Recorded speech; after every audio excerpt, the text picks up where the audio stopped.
Today I'm going to teach you the first lesson of 12th class of prose section. The name of that lesson is Indian Civilization and Culture. मतलब 12वीं class के पहले lesson का नाम pros section में हम पढ़ेंगे क्या? इंडियन सिविलाइजेशन एंड कल्चर, भारतीय सभ्यता और संस्कृति। जो लेसन मैं पढ़ाने जा रहा हूँ बच्चे, याद रखना, इस लेसन में सबसे पहले पूरी समरी इसका हम हिंदी में समझ लेंगे, ये लेसन कहता क्या है, और हिंदी में समझने के बाद तब हम उसको अंग्रेजी में उसको एक एक करके समझेंगे। और घर पे तुम्हें इंग्लिश वाला लिखना है, हिंदी वाला नहीं लिखना है। और तुम्हें लगता है कि हिंदी वाला लिख लेंगे तो हमारी कॉन्सेप्ट क्लियर रहेगी, हम लोग अंग्रेज़ तो है नहीं, हम लोग इंडियन हैं, तो हिंदी भी लिख लेना और इंग्लिश भी लिख लेना। लेकिन बोर्ड के एग्ज़ाम में तुम क्या करोगे? इंग्लिश में लिखना है। तो चलो, इसमें तुम्हें दिखाई देगा बच्चे स्क्रीन पे, क्या दिखाई दे रहा है, बोलो? सभ्यता और संस्कृति। हिंदी बताने का मकसद ये है बच्चे कि पढ़ते पढ़ाते समय ये कोशिश होनी चाहिए कि आसान से कठिन की ओर जाना चाहिए। जैसे हिंदी में अगर हम समझ लेते हैं कि मैं एक लड़का हूँ, तो अंग्रेजी में ट्रांसलेशन करने आ गया कि आई एम अ बॉय, तो तुम आसानी से बना सकते हो। तो हिंदी में इसकी कहानी मैं तुम्हें समझाता हूँ। ये निबंध है, इस निबंध को समझेंगे हम लोग। कहते हैं कि भारतीय सभ्यता और संस्कृति, कुछ पॉइंट्स इसमें ऐसे होंगे जिसको मैं अंडरलाइन करूँगा, मैंने बताऊँगा, उसको मुख्य तौर पर समझोगे। कहता है कि भारतीय सभ्यता और संस्कृति हमारे राष्ट्रपिता महात्मा गांधी द्वारा लिखित एक उल्लेखनीय निबंध है। एक नंबर का क्वेश्चन पूछता है कि भारतीय सभ्यता और संस्कृति, इंडियन कल्चर एंड सिविलाइजेशन, किसके द्वारा लिखा गया है? क्या लिखा गया? महात्मा गांधी। दूसरा कहता है कि who is known as the father of nation, राष्ट्रपिता के नाम से किसे जाना जाता है? महात्मा गांधी। कहता है कि इस निबंध में वे भारतीय सभ्यता की तुलना पश्चिम की सभ्यता से करते हैं और इसे सभी से बेहतर पाते हैं। This is the main theme of this lesson, that you have to distinguish between Indian culture and civilisation is better than any other culture and civilisation of the world. मतलब भारत की सभ्यता और संस्कृति पश्चिमी सभ्यता संस्कृति की तो हटा दो, विश्व की किसी भी सभ्यता और संस्कृति से सबसे बेहतर है। मात्र यही इंग्लिश में लिख देते हो, ये मेन थीम है, ये लिखते हो तो समझो कि तुमने लेसन का समरी लिख दिया बच्चा। समझ गया? कहता है कि हमारी सभ्यता दुनिया की सभी सभ्यताओं में सबसे प्राचीन, सबसे महत्वपूर्ण और सबसे लंबे समय तक जीवित रहने वाली है। याद करो, हमने बताया था कि दुनिया में सभ्यताएं जब विकसित हुई तो सबसे प्राचीन सभ्यताओं में हमारी सभ्यता मानी जाती है बच्चे। हमारे ही पैरेलल में थी मेसोपोटामिया की सभ्यता। हमने बताया था मेसोपोटामिया की सभ्यता कहाँ बताया था मैंने? इराक में। और मैंने बताया था कि चीन में सभ्यता हुई, कौन सी? चीनी सभ्यता या पीली सभ्यता। मिस्र में सभ्यता हुई नीली सभ्यता। लेकिन सभी सभ्यताओं में अगर सिविलाइजेशन अगर आया तो कहाँ पे आया? इंडिया में, सिंधु घाटी सभ्यता जिसे कहते थे। हमारी सभ्यता जो है सबसे प्राचीन है बच्चे, इसलिए हमारी सभ्यता को दुनिया को सिखा सकती है। हमारी सभ्यता ऐसी है जो दुनिया को क्या करती है? सिखा सकती है। अतः हमें पश्चिमी सभ्यता की नकल करने की आवश्यकता नहीं है। याद करो, मैंने हिस्ट्री में तुम्हें पढ़ाया था बच्चे कि जिस समय अमेरिका की, मान लो कि क्रीट सभ्यता, मान लो कि माया सभ्यता, वहाँ की सभ्यताएं अभी जन्म ले रही थी, जिस समय लोग वहाँ के नंगे हुआ करते थे, उस समय हम बेहतरीन किस्म के मलमल के कपड़े पहना करते थे बच्चे। तो हमारी सभ्यता इतनी प्राचीन है कि हम दुनिया को सिखाते हैं। दुनिया मुझे क्या सिखाएगी बच्चे? आ रहा समझ में ना? कौन कहा है इस बात? महात्मा गांधी। बस यही दिमाग में बिठा लेना है, और ये बैठ गया ना, इसी को इंग्लिश में ट्रांसलेट कर दो, हो गया लेसन। इसके लिए फालतू का कोई पैसा खर्च करने की ज़रूरत नहीं है, मात्र अगर इतना पढ़ लेते हो तो काफ़ी है बच्चा। समझ में आ गया? कोई टेंशन यहाँ तक में नहीं किसी को। अब कहते हैं कि मात्र 2 पैराग्राफ और पढ़ोगे और इसी के साथ ये समाप्त हो जाएगा। कह रहा है इसमें से, ध्यान से समझो, कि गांधी जी के अनुसार मन एक बेचैन पक्षी के समान है, जितना अधिक इसे प्राप्त होता है उतना ही अधिक यह चाहता है, फिर भी यह हमेशा असंतुष्ट रहता है। जितना अधिक हम अपने जुनून में लिप्त होते हैं उतना ही हमारा मन अनियंत्रित हो जाता है। मतलब ये हुआ बच्चे, गांधी जी कहते थे mind is a restless bird, the more it wants the more it gets, the more it gets the more it wants. Gandhi ji कहते हैं ये दिमाग हमारा जो होता है बच्चों, ये बेचैन पक्षी के समान होता है, जितना पाता है उतना ही चाहता है। अभी तुम्हें पता चलेगा तुम्हारी नौकरी हो गई बच्चे 5,000 रुपये पे, तो तुम लगोगे 10,000 रहता तो कितना अच्छा होता है। 10,000 मिलेगी तो क्या सोचेंगे, 20,000 तो कितना अच्छा होता है। एक मकान जैसे बनता है आदमी क्या सोचने लगता है, अरे 2 मकान हो जाता तो कितना अच्छा। 2 मकान बनेगा तब क्या सोचता है, एक फार्म हाउस भी गांव पे होता तो कितना अच्छा होता है। अर्थात mind is a restless birds, माने एक बेचैन पक्षी के समान दिमाग होता है। द मोर इट गेट्स, जितना यह पाता है, द मोर इट वांट्स, उतना ही ये क्या कहते हैं, चाहता है। इसीलिए कंटेंटमेंट इज हैप्पीनेस पे विश्वास रखो बच्चे। संतोषम परम सुखम की नीति पे चलोगे तो समझो कि सुख ही सुख है। और ये कहाँ से मिलेगी, इंडियन कल्चर एंड सिविलाइजेशन से मिलती है बच्चे, जो बताता है कि जो मिला उसी में खुश रहने की कोशिश करो बच्चे। अंत में गांधी जी का कहना है कि भारत के हर प्रेमी को पुरानी भारतीय सभ्यता से ऐसे चिपके रहना चाहिए जैसे एक बच्चा अपनी माँ के स्तन से चिपका रहता है। अर्थात हमें अपने सभ्यता संस्कृति को इस तरीके से पकड़े रहना चाहिए बच्चे, जिससे एक छोटा बच्चा अपने माँ से चिपके रहता है बच्चे। अर्थात चाहे कुछ भी हो जाए, ये पश्चिम के सभ्यताओं के चक्कर में हम लोग अपने आप को भुलाएंगे नहीं, हम अपनी सभ्यता को भूलेंगे नहीं। This is the summary of this lesson.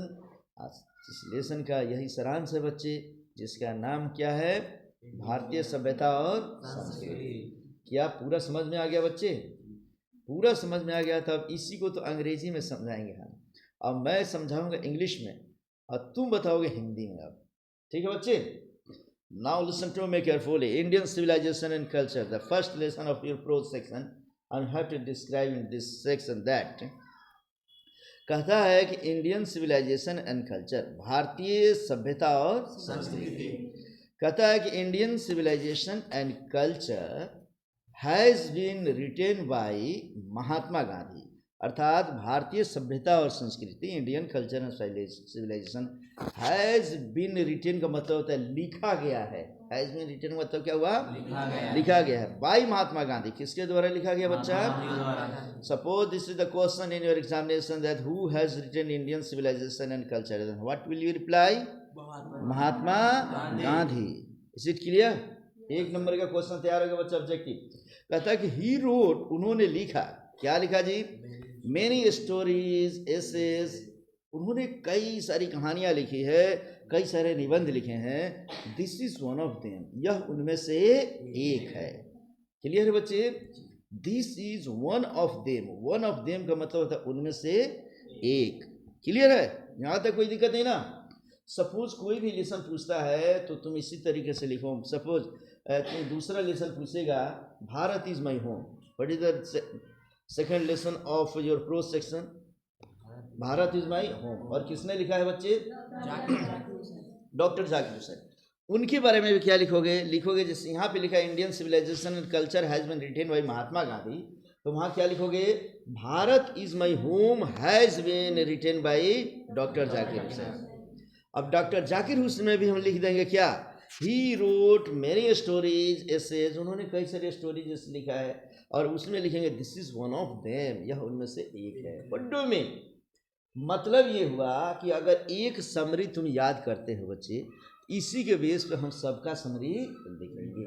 मूल थीम केवल हिंदी से हम समझ लेंगे और इंग्लिश वाला ये लिखते हुए चलेंगे। अब अगले पॉइंट में तुरंत हम लिखेंगे कि आखिर यह जो एसे है, इस एसे में क्या लिखा गया बच्चे, गांधी जी ने क्या बताया है। ठीक है ना? इस चीज़ को हम समझने की कोशिश करेंगे। तो हमने तुम्हें बताया था कि इस एसे में गांधी जी ने क्या बताया था बच्चा, जोर से बोलो।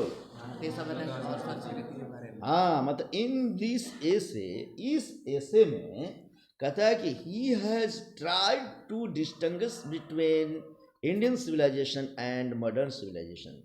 मतलब गांधी जी ने कहता है कि ही हैज ट्राइड, उन्होंने प्रयास किया है क्या? डिस्टिंग्विश माने अंतर बताना। डिस्टिंग्विश माने क्या होता है? अंतर। बिटवीन माने के बीच में, किसके बीच?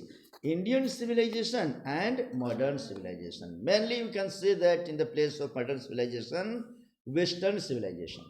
माने मॉडर्न सिविलाइजेशन में क्या कहेंगे हम लोग? पश्चिमी सभ्यता।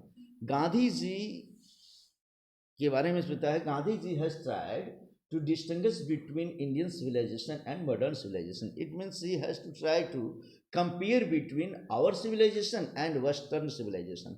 मतलब गांधी जी ये तुलना करने की कोशिश की है कि हमारी सभ्यता और पश्चिमी सभ्यता में क्या अंतर है.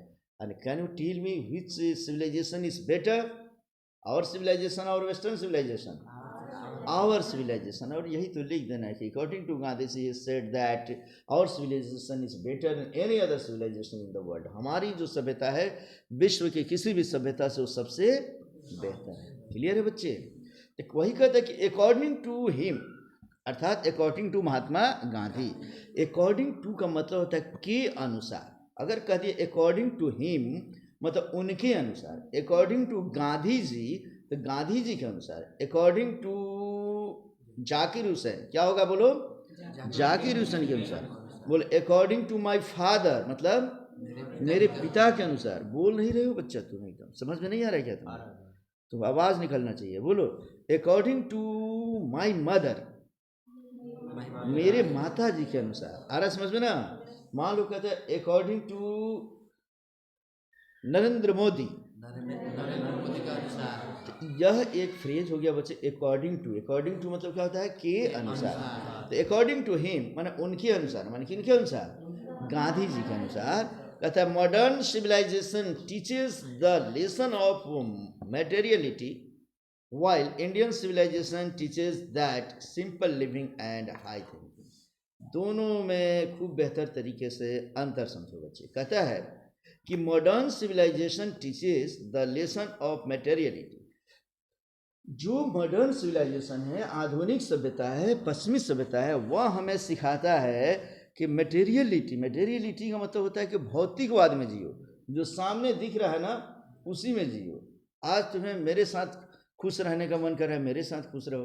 कल शादी ब्याह कर लो किसी लड़की के साथ, उसके साथ जब तक मन करता है खुश रहो, फिर छोड़ दो. फिर जब दूसरा मन भर जाए तो तीसरे से करो, चौथे से करो, उसको छोड़ते रहो. ये कौन सिखाता है? मॉडर्न सिविलाइजेशन माने पश्चिमी सभ्यता. आ रहा समझ में ना? और वही गांधी जी कहते हैं कि हमारी जो सभ्यता है वो सब चीज़ें नहीं सिखाती. हमारी सभ्यता क्या सिखाती है? वाइल माने होता है जबकि इंडियन सिविलाइजेशन टीचर्स, भारतीय सभ्यता सिखाती है that simple living and high thinking. सादा जीवन, उच्च विचार. हम आदर्शवादी हैं बच्चे. एक बार जिसने हाथ थाम ले उसे जीवन भर निभाने की बातें करेंगे. जुबान से जो निकाल दें उसको हम पालन करने की कोशिश करेंगे.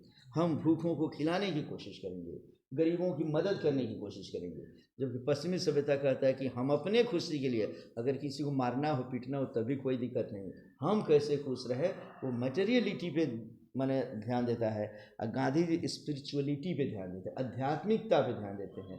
यही वजह है बच्चे कि हमारे देश में कोई कहता है कि you should do better work in the world. दुनिया में हमेशा तुम्हें अच्छा से अच्छा काम करना चाहिए. Because if you are doing the bad work in this life, अगर तुम इस जीवन में कोई बुरा काम करते हो देन आफ्टर डेथ, तब मरने के बाद you will have to go in hell, तब तुम्हें नरक में जाना होगा बच्चे. Because you will have to get that type of fruits whatever you will do in this world. जो कुछ इस दुनिया में तुम करोगे उसी का फल तुम्हें ईश्वर के यहाँ स्वर्ग या नरक में तुम्हें भोगना पड़ेगा बच्चा. आ रहा समझ में ना? इसीलिए दोनों में क्या अंतर है बच्चे? एक बार और बता दो. गांधी जी बात करते हैं स्पिरिचुअलिटी की, माने अध्यात्मवाद की, और पश्चिमी सभ्यता वाले बात क्या करते हैं बच्चे? भौतिकवाद की. इस जीवन को जीने के लिए किसी को मारना हो, काटना हो, धोखा देना हो, कर सकते हो. कौन बताता है?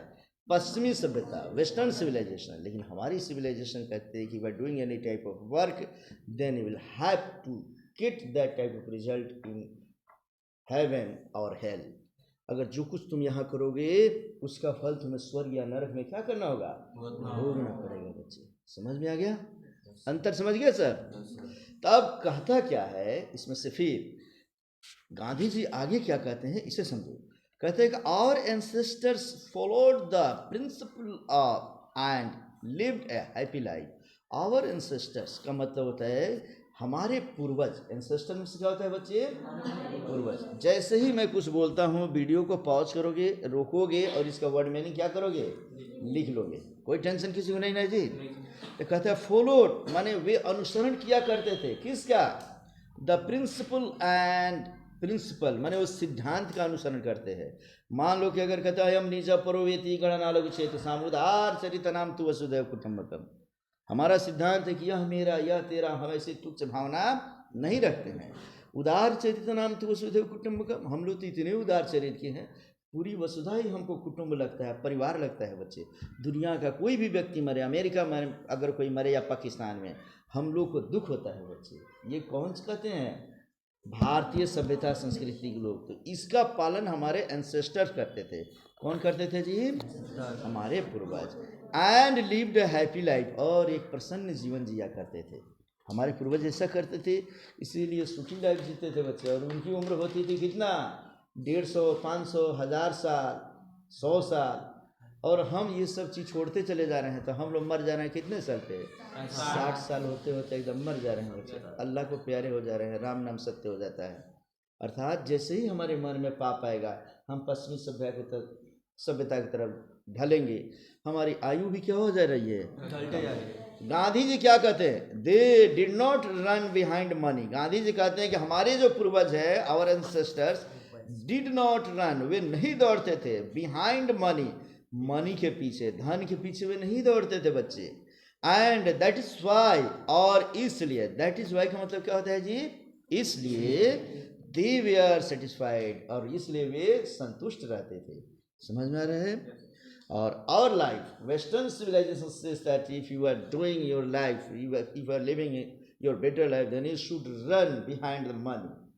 पश्चिमी सभ्यता वाले किसके पीछे दौड़ते हैं? पैसे के पीछे, धन के पीछे। वो तुम्हारा गला भी रेत देंगे बच्चे। आ रहे समझ में ना? तो इस तरीके से बच्चे, और हमारे देश के लोग, हमारे एंसेस्टर्स ऐसा नहीं करते थे। यही वजह है कि वे संतुष्ट जीवन जीते थे बच्चे। दे वे आर सेटिस्फाइड, माने वे लोग क्या रहते थे? संतुष्ट रहते थे बच्चे। In modern civilisation people have become greedy, और आज के ज़माने में पीपल माने लोग, है बिकम ग्रीडी, बहुत लालची हो गए हैं। बिकम माने होना, ग्रीडी मीन्स लालची। और आज के ज़माने में लोग क्या हो गए हैं? लालची। And you should know that any greedy person can not be satisfied, कोई भी लालची व्यक्ति कभी संतुष्ट नहीं रह सकता है बच्चे। So we should be satisfied in our life, whatever we get. जो कुछ हम पाते हैं, हमें क्या होना चाहिए? जो उसमें खुश रहना चाहिए, उसी में संतुष्ट रहना चाहिए। Is it clear? अब आगे कहते हैं इसमें, अकॉर्डिंग टू महात्मा गांधी, गांधी जी कहते हैं, क्या कहते हैं बच्चे? वही चीज जो स्टेटमेंट में बार बार बोला हूँ कि mind is a restless bird. मनुष्य का जो माइंड होता है, दिमाग होता है, क्या है बच्चे? एक रेस्टलेस बर्ड है, एक बेचैन पक्षी के समान होता है। द मोर इट गिट्स, जितना यह पाता है, द मोर इट वांट्स, उतना ही यह चाहता है। आज जो अगर हमें मिल जाएगा 10,000, तो 20,000 के चक्कर में पड़ेंगे। एक मकान होगा तो 2 मकान के चक्कर में पड़ेंगे। एंड स्टिल रिमेन्स अनसेटिस्फाइड, और यही वजह है कि तब तक वह क्या करता है? बेचैन रहता है बच्चे। So our mind shouldn't be a restless bird, हमें अपने दिमाग को एक बेचैन पक्षी की तरफ नहीं होना चाहिए, नहीं करना चाहिए। समझ में आएगा बच्चे? हमें किस लाइफ पे चलना चाहिए? कंटेंटमेंट इज हैप्पीनेस, संतोषम परम सुखम की नीति पे हमें चलना चाहिए। तो is it clear this lesson? क्या यह लेसन क्लियर है बच्चे? तो समरी इसका लिख सकते हो, हिंदी में भी समझा सकते हो, इंग्लिश में भी समझा सकते हो। बहुत बढ़िया। तो हमारा इंग्लिश का आज प्रोज सेक्शन का पहला चैप्टर समाप्त हुआ बच्चे। मिलते हैं हम लोग नेक्स्ट वीडियो में। Bharat is my home. Okay.